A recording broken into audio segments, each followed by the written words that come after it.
So, some pretty wild stuff happened. Sorry about the headset, but gotta use them when I'm doing the multiple broadcasting, so I can hear myself. I don't hear myself, 5 seconds later, because that's really crazy. Today, what happened today? Well, a couple of big things happened. One of the big things that happened is that the Senate Intelligence Committee put out a report that says that Russia interfered with the 2016 election, and they interfered to help Trump win in such a way as to help Trump win. And, nobody can prove what is what, but that's really big, because that's a bipartisan committee. That the first time that any of the Republicans have actually stepped away from their partisanship and worked together to figure something out. So that's big. And another big thing is the Michael Cohen whistleblower, the guy that gave away that turned over some financial records, a banker dude that turned over some financial records to Michael Cohen. And those are the ones that show him taking literally millions of dollars from corporations and people that he was targeting. Now, the neat thing is that well, I don't know if it's a neat thing or not, but it's ridiculous, because these guys are so sloppy in what they do, because they've never been responsible or held responsible for anything. But you'll hear a cat every now and then. The Michael Cohen money thing, and it's pretty incredible. The whistleblower who turned over those records and who gave them to I don't know, I guess Michael Avenatti and probably a bunch of other outlets as well. And it's intense. This guy comes forward as a whistleblower to say what's going on, because he can't handle just standing back and letting this stuff fester. This guy is the whistleblower guy brought forward the information that he did bring forward, because there's other information missing, a lot of information missing. And this is the SAR database. The database is called, what's the thing really called? The database is called, I got it here, FinCEN. It's the Treasury Department's Financial Crimes Enforcement Network, FinCEN. And this person, he's got a career in law enforcement. And what he's seeing is so shocking that even understanding and knowing that he's opening himself up for liability of up to $250,000 fine and 5 years in prison for releasing banking information like this. And he knows that, and he took it into account. What he found was so disturbing that he took it into account. And what he's finding is that the thing that he did leak referred to two other FinCEN statements that are missing. They've been scrubbed off the system, and that's never happened before.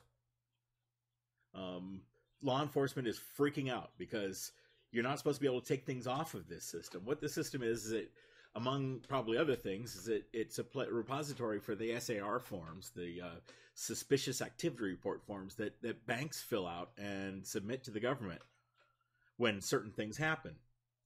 And banks, they're regulated, and they don't want to, real banks and et cetera, they're regulated, and they don't want to be caught, screwing around. And what happens is, when they see, I think any transaction over $10,000 requires an SAR. That's where it starts. And when you go to the bank, if you transfer $10,000 or more, they're gonna give you a form to fill out, and they're gonna do that for you. It's because it's a lot of money, and that's where crimes and money laundering stuff starts to kick in, at dollar amounts over that. And another things they look for is, they're kind of always looking for why this person who's a lawyer, let's say, is bringing in a bunch of money from companies that have nothing to do with lawyering and have nothing to do with what his expertise, and yet he's bringing in hundreds of thousands and or millions of dollars in, and nobody knows where the money's going yet. I mean, I think Robert Mueller probably knows, and his staff probably knows where it's going, and we don't yet. I mean, there's something to think about if you're getting on the this thing's been going on for long enough bandwagon, is that it hasn't been going on very long, a year. Plus, it doesn't matter. Stuff like this they need to let it ride out and finish. Right? Now, it's pretty amazing that these SARs have gone missing, and that's what really blew this whistleblower guy away. They've come up with a couple of ways of trying to laugh it off or talk about it, but it's really disturbing. If the president and the government and or Steve Mnuchin in Treasury probably are taking things off of that system, we already know that they're taking scientific studies off of all the different reports and websites and what have you. But this is something else. This guy's got he's liable for up to $250,000 in fines and 5 years in prison for leaking these records. But they're so wild that he just had to do it, and it was worth it to him. Let me go over, and I'm going to kind of go over this in a little more detail. So, the shell company that Michael Cohen, that's Trump's personal attorney, set up to pay off the porn star, that's Stormy Daniels, Stephanie Clifford, I think is her real name, Stormy Daniels. So Stormy Daniels has been promised this money by the Trump campaign for years, and it's getting really close to the election. She's going, okay, it's time to pay up. And so Cohen starts a company. This is like, I don't know, a week before the election or something. Cohen starts a corporation in Delaware. That's an LLC, and that's a lot of people do that, and a lot of sleazy people do that. And shell companies is a whole other thing. I'm not going to get into that now. But what he does is it creates a fictional entity, and then he put some money into it that apparently he took a $130,000 mortgage out on his house and put that into the account, and then paid off the porn star with that money. So that was why the company was set up, and this is why I'm going there, is because you'd think that if you set up a company that was set off to pay off extortion for the president, to show how easily he's blackmailed, that you would do it and never use the company again, and shell company, and shut it down and be done. No. Cohen continued to take in money into that account, and it's in the millions of dollars. And the money he was taking in was from corporations like AT&T. This last week was all thrown out in the open. So AT&T, and the AT&T executive who hires lobbyists, by the way, quit. Let's say he was retired, and he's not there anymore. AT&T, at first it was reported they gave $200,000 to Cohen, but it was actually 3 payments of $200,000. So it was $600,000 they gave to Cohen, and the guy that was in charge of that lobbying, to AT&T, fired the guy that was in charge of that. Also, Novartis, and it's a company, Swiss pharmaceutical company that has divisions in LA. They signed a contract with this Cohen guy for a whole year. It was 12 months at $100,000 a month. That's $1.2 million. They say when they met with him, the very first hour of meeting with him, the very first time, they knew he was worthless to him. But they didn't break the contract, and they paid him the $1.5 million or $1.2 million and didn't get anything else in return, didn't expect anything else in return. They were buying access to the president. And apparently this is legal. Apparently it's legal if you're a buddy of the president or relative, that companies can come to you and give you and offer you, or you can actually, this Cohen guy was soliciting companies. Ford and a couple other companies have already come forward and said he solicited them, saying, hey, look, I don't know who you got doing your lobbying and stuff, but I'm the president's buddy, so fire all of them and hire me, because I'm the guy who's going to help you, who's going to help you get your stuff done. Well, some companies did that. Ford didn't. Ford Motor Company was approached by him. Who else? So, anyways, those details are just details. Now, he's getting... So anyways, this money. So these companies pay this lawyer money because he knows the president, because he says that he can make the president swing legislation their way. Now, AT&T wanted the merger to go through and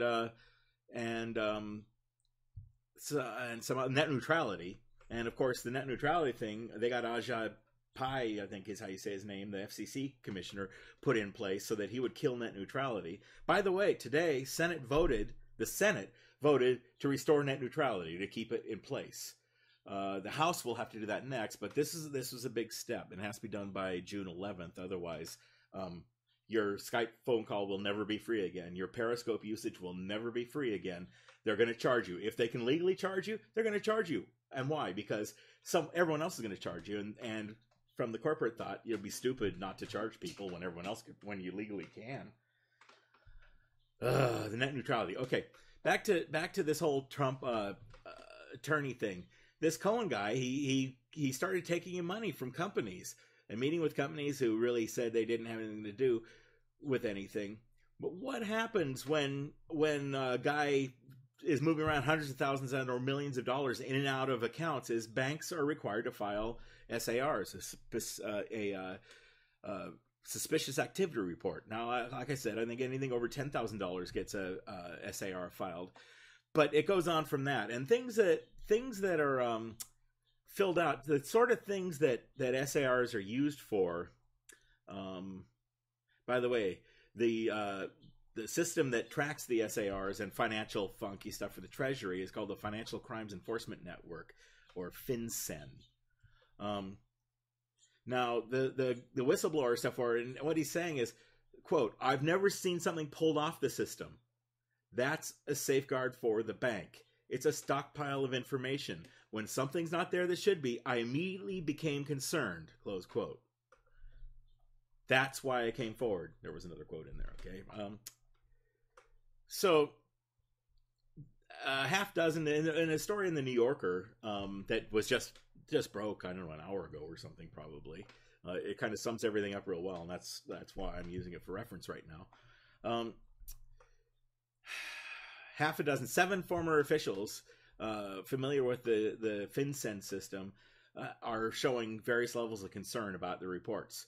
Some speculated it may have been restricted access to reports due to sensitivity of their content. That's kind of the nice way of saying that they scrubbed them off the system so that nobody can see what happened.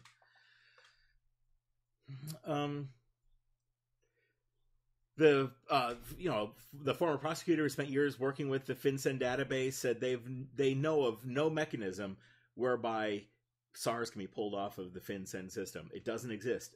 It happened, but there's no way to do it, and it doesn't exist. So that's kind of freaking out people that all they're trying to do is be neutral and keep the money where the money's supposed to be, and show us the money that isn't supposed to be. So the sort of things that let me get back. Okay, so the missing SARs, there's 2 SARs missing, 2. And those 2 SARs are referred by the SAR that the whistleblower came forward with. So this whistleblower checks out this suspicious activity report and refers to 2 other reports saying, we already told you this and this. And he goes to look at those and they're gone. They don't exist. So none other, and by the way, no other ones are missing. Just these 2. And that's what freaked him out. These specific ones are missing and nothing else is missing, and nothing's ever gone missing from the system before. So that's kind of trippy. Quote, FinCEN neither confirms nor denies the existence of purported SARs. That's the official government position. Now, the sort of things, banks are required to file these forms, like I said, and it's to bring attention to activity that looks like money laundering and fraud and criminal activity. There are things that look to bankers like money order, they're pretty good. When you do something for a long time and it becomes rote, when you see that thing, you know what it is, right? If you're working a manufacturing line and you're manufacturing this part over and over again, you know when a crappy one comes through, right? Etc. Now, what happens is the reports, the banks fill them out and they file them in this permanent database called FinCEN. Tens of thousands of law enforcement groups use this database. They're not proof of criminal activity, but they can be used to back up criminal activity that they suspect. They suspect this person's doing that, and oh look, here's a SAR that says they moved $200,000 into 3 different accounts, and yada yada. I digress. So they're putting this database, and law enforcement from all over the country uses it they don't result in charges, like I said, but they're used in proceedings. It's a permanent record. They should all be there, the officials say. And, quote, and there is nothing there, close quote. And so it's blown their minds. Now, here's what the SAR said, basically, according to reporting that just this afternoon reporting. Okay, so the company is called Essential Consultants. That's the corporation that Cohen set up a week before the election to pay off Stormy Daniels, the porn star, with $130,000. Okay, so EC, or Essential Consultants, is the name of this shell corporation. He put $130,000 in, and she signed a non-disclosure agreement, which Trump didn't sign, and so that's a contract, and if one party doesn't sign the contract, it doesn't really exist. But I'm digressing again. I covered this stuff in other talks, but this is about the suspicious fund transfers, and that's what they're seeing. They began flagging. They began flagging his transactions in the account as possible signs of money laundering. Just the transaction they were seeing. The documents cite suspicion concerning the source of funds. That's on this SAR. Quote, suspicious wire transfers, quote, suspicious use of multiple accounts, and, quote, transaction with no apparent economic, business, or lawful purpose. Those are what's marked on the SAR that he brought forward. We don't know what's on the other two. No one does. So by January of this year, 2018, First Republic, one bank alone, had already filed 3 reports, SARs, about Cohen. And then the most recent one, the only one made public, looked at everything from September 2017 to January of 2018. And the activity in it was about $1 million. It alludes to the 2 previous reports that are missing from the system. So who knows what's going on there? A bunch of the money. Oh, then there's more transfers of more than $2 million over the next 6 months. And about a third of it goes into Cohen's personal accounts. Another bank, Morgan Stanley Smith Barney, filed a separate SAR showing that during the same 3-month period, Cohen set up 2 accounts with the firm, into which he deposited 3 checks from EC account. 2 in the amount of $250,000 and 1 in the amount of $505,000. The bank marked the transactions, which added more than $1 million, as signs of, quote, bribery or gratuity, and, quote, suspicious use of third-party transactions. That's straw man transactions. It's crazy, right? So Cohen misled is said to have misled the bank paperwork that he filled out. He said it's about real estate consulting, but the companies he's working with weren't, quote, a significant portion of the target account deposits continue to originate from entities that have no apparent connection to real estate or apparent need to engage Cohen as a real estate consultant. Welcome, first timer. Likewise, quote, a significant portion of the deposits continue to be derived from foreign entities. That's another SAR they filled out because, when foreign entities move around hundreds of thousands of bucks, there's red flags. Quote, there are a ton of red flags here. The pattern of activity has indications that are inherently suspicious, and the volume and source of funds do not match the account profile that was built when the account was opened. And banks look for this stuff. So, There was another among the people that paid Cohen to have him, talk the president into doing their stuff. There was AT&T, like we said, for $600,000. There were a bunch of different companies. There was this Korean food company. It's called Demeter Direct, and they're registered in California as a food company, a food wholesaler. But looking at when people have gone in and looked at the guy who's in charge of it, the CEO's name is Mark Coe, and they start looking up Mark Coe on different, because this stuff makes people crazy. They start looking at Mark Coe. They find other things that he owns.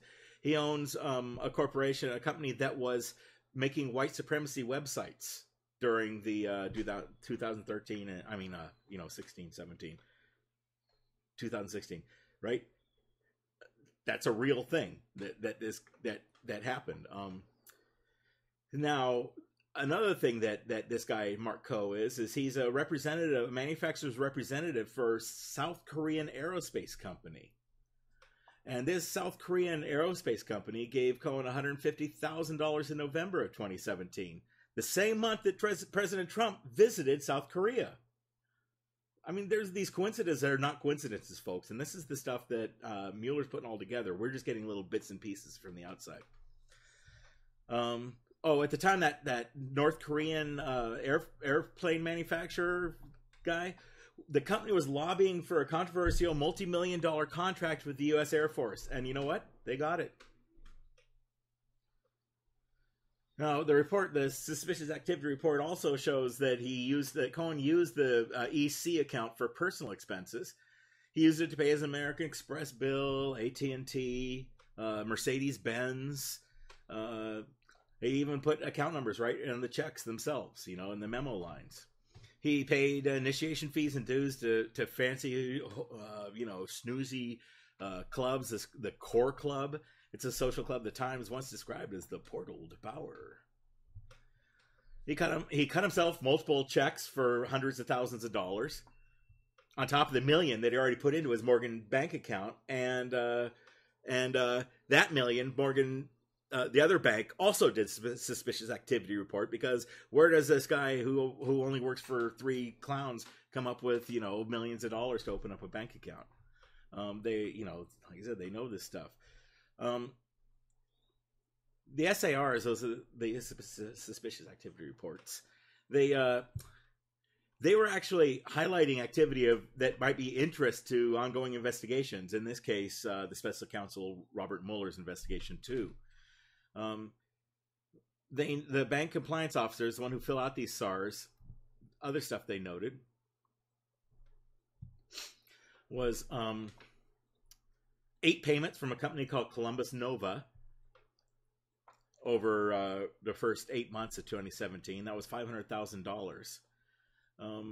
Investigators said that Nova's biggest client is a company controlled by Victor Vekselberg, and that guy Vekselberg is one of these. I think that's how you say his name, Vekselberg. He's one of the oligarchs you'll be hearing about if you haven't.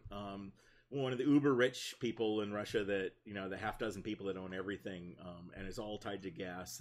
All of Russia's money comes from gas and oil, and that's why Trump is screwing with Iran to drive up gas prices, because that's where Putin gets buttloads of his money, or all of the money. Okay, I digress again. That's a whole nother story.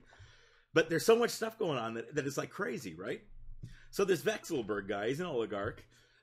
Quote, bankers, he's well known to the banking community. Bankers say that he's a, quote, reputed to be a longtime ally of Russian President Vladimir Putin, unquote.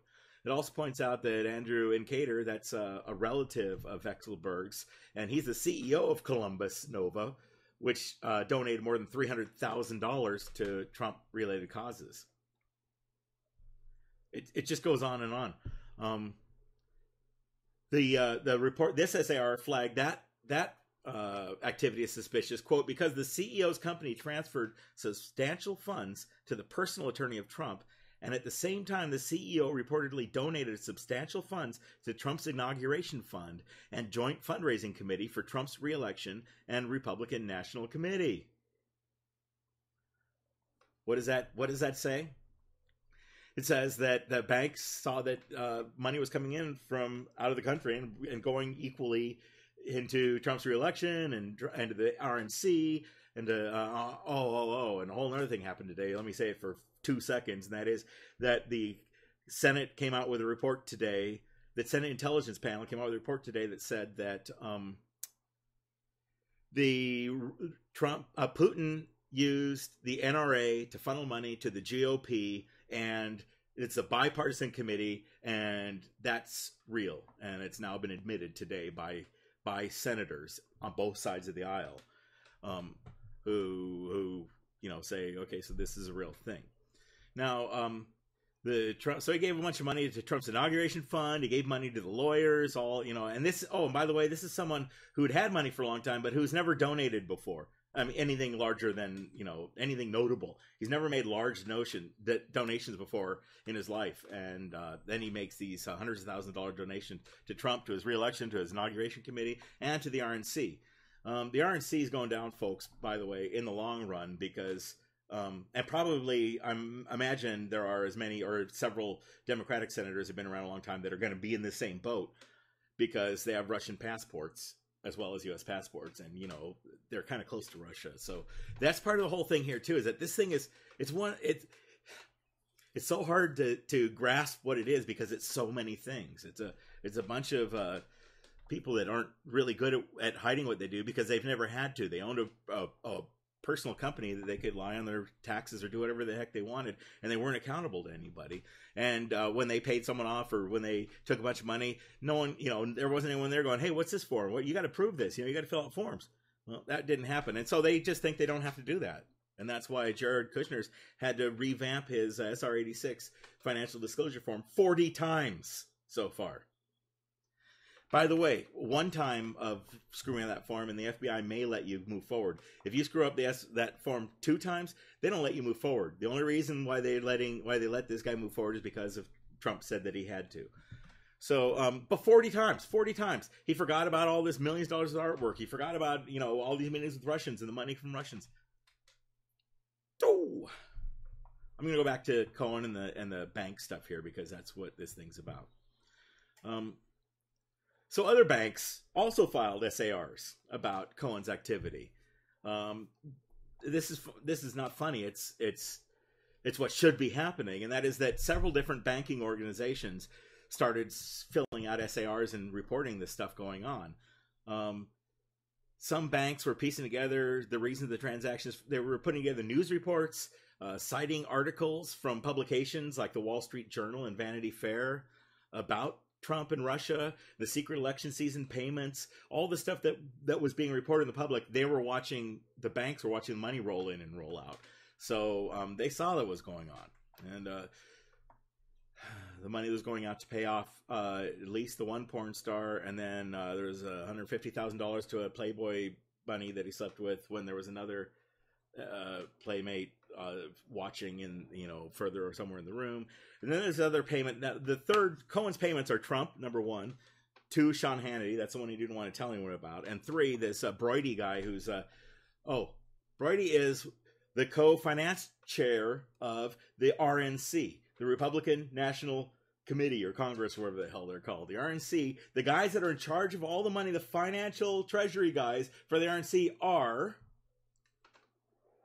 Michael Cohen and Brody. Elliot Brody, I think his name is. Those are the 2 people, right? So those were his 3, Hannity, Trump, and Brody. Now he paid off porn stars for Trump, and he supposedly paid off Brody $1.6 million to a different payment because Brody got someone pregnant and they had an abortion. But, what people in the background are saying is that Brody isn't really part of this, that it's Trump's aborted baby. Okay, I don't know that. I can't prove it, but that's what people are saying that have been proven to be pretty right a lot. Even so, Brody paid $1.6 million. He was one of the 2 financial treasury guys of the RNC, and the other one was Michael Cohen. Okay, so both these guys are in charge of the GOP's money. Both these guys are taking buttloads of money from Russians and moving it along through the NRA. It's all coming forward. I'm going to get back to this exact story that I'm talking about, though, which is the SARs and what Congress did today about it, and that was release this report that this stuff is going on. So this Brody guy, he owns a contracting firm that has contracts with the United States and other governments. He has hundreds of millions of dollars of contracts with the United Arab Emirates. These people, these people are all in it together. I mean, and I'm not saying in a bad way. To me, it looks bad, but to them, it looks awesome. And I'm not saying which is right. I mean, one of them's legal and one of them's not. But okay, so he's got millions of dollars of contracts with the UAE, and he's the guy that's in charge of he's the co-treasurer of the RNC, the Republican Committee. He also moved a bunch of money into Trump's inaugural campaign. The inaugural campaign. One quick thing about the inaugural campaign, if you didn't know this, one vendor who was a friend of Melania Trump's, she was a caterer, and she billed $26 million to the inauguration campaign for catering for the event. $26 million. That's more than the entire inauguration cost for Obama, and that was really big, compared to the fake big that happened next. But that's what it is, right? So back to this again. So now we got Brody, we got an abortion, we got some playmates, we got some lawyers, we got money coming in from different real estate groups, and Brody paid Cohen and this other guy, this Keith Davison guy's in the middle of this too. He's another lawyer that's Cohen's sometimes partner. These guys were moving around buttloads of money, and it's all on the open. Go to the New Yorker. There's a good piece on it by Ronan Farrow, who just my brain doesn't tell me that's someone who normally writes pieces that are this open and honest about what's going on, and so my mind was kind of blown by that. And it's a great article. Missing Files Motivated to the Leak of Michael Cohen's Financial Records is the title of the article. Now the missing SARs, that's what's freaking people out. Why is it just these two missing? That's just too weird.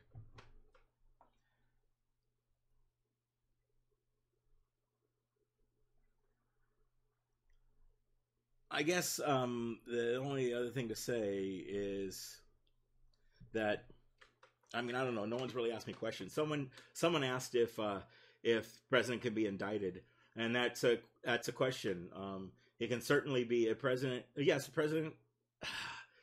That's on the gray area, but a president can certainly be held civilly responsible for everything and anything he does. And what the president is going on, where he thinks he can do anything he wants, is old English law. And the old English law, if you look up in like Black's law dictionary, is going to say that that the king can do no wrong, and the law is called sovereign immunity. And it's when a government or an entity is started because of the old English law. When the king would do something, the king could do no wrong. This is the same thing that is going on in Trump's mind. If the king says that there's 12 of these things, and you look out and there's 75 of them, there are 12 of them because the king can do no wrong. Yada yada. Well, that carried forward into the U.S. law when we first started with law, and it's still in there. And that's sovereign immunity, and that's what Trump's going to try to use to keep himself from getting in trouble. You notice he calls himself, when he said that people attacked the U.S. government, they were attacking him personally. Or no, when they were attacking him, they're attacking the U.S. government. He is not the U.S. government. When he says, these are my generals are yada yada. No, those are not your generals. Those are our generals. When he says my, Department of Justice, yada yada. Well, technically, it's the Department of Justice under his administration, but it's not his. It's ours. None of this is his or anybody's. So the banking the banking stuff is freaking out the banks, and the banks are coming forward and throwing Cohen under the bus because they know what has really been happening. And like I said, the other thing that happened today was Congress did a Congress intelligence panel put forward a report that, sorry, got distracted. There's a big bird out there. They moved forward a report saying that the Russia used the NRA to forward money to the GOP campaign. And that ties into this whole thing too. So those two things today were kind of big. Now a bunch of other stuff happens, of course, but I'm going to go in a little bit further into this. Now the Senate Intelligence Panel, when they agreed today and sent out a report today that said U.S. intelligence agencies that agreed with the 17 U.S. intelligence agencies who already said that Russia worked to get Trump elected. Does that mean Russia elected Trump? No, that's not what it is. But they did work toward getting him elected. That was their goal, and that's what they said today. And they also admitted that, the money running through the NRA to GOP was in the same report. Now, the reason that's kind of important is because the Senate is the body that is going to, ultimately, if there were an impeachment trial, the Senate is the body that will try the impeachment trial. The House does the impeachment, and then the Senate tries it.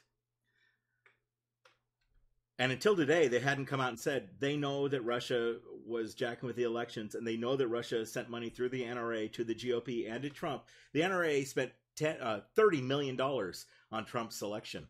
That's 3 times. They spent $10 million toward Mitt Romney. So the bottom line is the Senate is ones that have to would have to do the convicting after the House did the impeaching. And the Senate has now admitted that they know that this stuff exists. They know the money was coming in. They know that people in the campaign were working with Russia. They know all of this, and they've said it in an official report. Now, were Trump to be impeached, and I'm not saying one way or the other what should happen, but were Trump to be impeached, the Senate has something to look at and say, well, yes, look at these, this real stuff. They can't pretend like they've been doing that it's not real. I don't know. I haven't read the newspaper today. How about that one? Paul Ryan says, when someone asks about something that Trump said that was totally anti-GOP, and he'd go, I haven't read the newspaper today. I mean, come on, bullshit. These guys know what's going on. I know what's going on. These guys know what's going on. All they gotta do is look at their Twitter feed, and I know they do that because I see them on there all the time.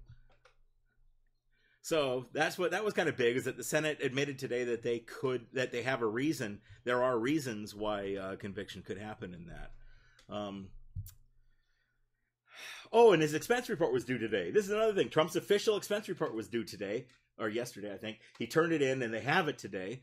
And in the disclosure report, he discloses that he paid between $100,000 and $250,000. There are categories. Between $100,000 and $250,000, he reimbursed Michael Cohen back in 2016. Now, this wasn't in his 2017 filing. So when he put this today in his 2018 filing, the Attorney General, the prosecutor sent it forward.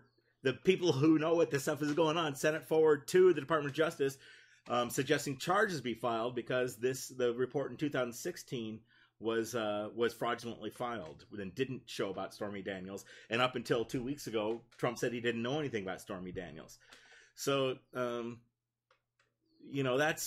that's kind of crazy. So he did report it today because Giuliani said last week to Hannity a week or two ago on his show that Trump had repaid him. So Hannity was like, I didn't know that. Well, that's because no one knew that, because it wasn't true, because Cohen had already been bitching and complaining to his friends that Trump never repays him for anything. But that's there I go again, off to the side. If you have any questions about this and you don't know anything about it and it's making you crazy, or you heard something and you're not sure what it means, go ahead and ask me and I'll tell you what I know about it. So today he filed a report and it showed that last year's report was bogus, and that's a federal form and it's a felony to lie on it. Okay, it's also a felony to lie on the SF-86 form, the one that Jared Kushner has had to change 40 times so far. It's a felony to misrepresent things in that form each time. What else is going on? The ethics office in the White House is having a real problem too, because the main guy that was in charge of it split because Trump doesn't believe in ethics and no one around him does. Literally, when he left, he went off to start being a lawyer, teaching people how to, and then working to make ethics laws have some teeth, because right now they really don't. And so this thing so screwed him up. The guy that was in charge of the White House ethics department screwed him up so much that he quit being ethics for the White House and started writing legislation to make ethics be a real thing that people could be, really have to do, not just pretend to do. Now, with the Senate issuing their report that the NRA is funneling money from Russia to the GOP and into politics, it brings a question why it is that the national security apparatus of the United States has not been told to do anything to stop it from happening again this year in November. They haven't done anything. When the director of national intelligence, DNI guy, he's like, when it was asked sitting in front of Congress, they asked him the question, and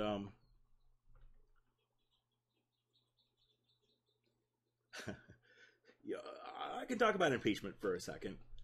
Impeachment is done by the House of Representatives, and the House of Representatives right now is full of people that were voted in by those that feared Obama in 2010, basically, and by the Tea Party people. I'm just being realistic. I don't love or hate any of these people. They're just doing what they're doing.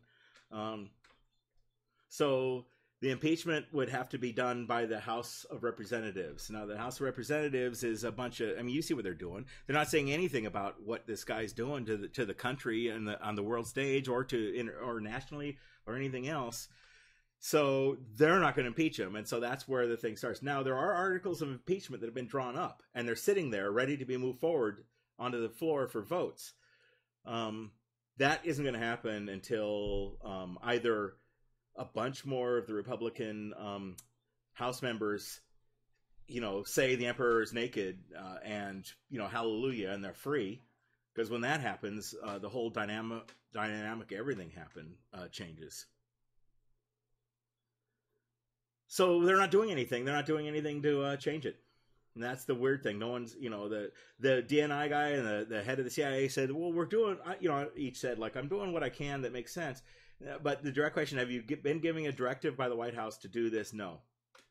Nope. And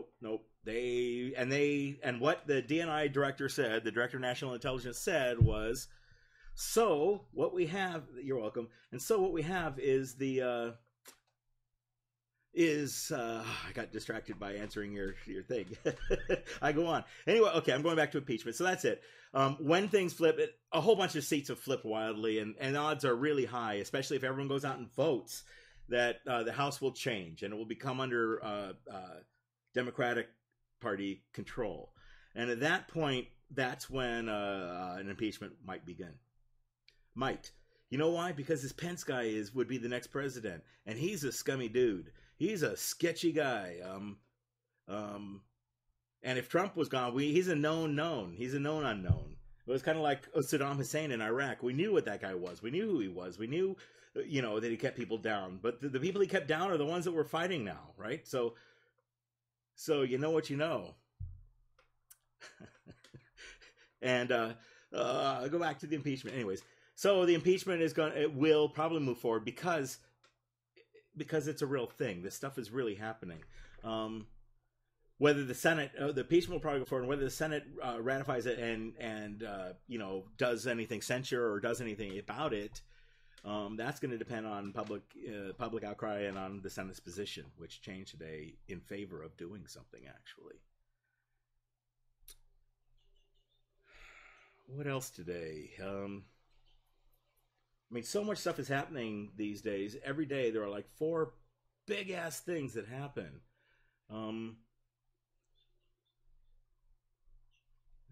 Okay, I think that's going to be about it for this subject. Is there anything that anyone wants to hear about this stupid political world we're living in, or anything you've heard that you think may be crazy before I sign off and move on to some other project? Don't forget about the Steele dossier. It's a real thing, and again, it was a big part of it was reinforced with the Qatari.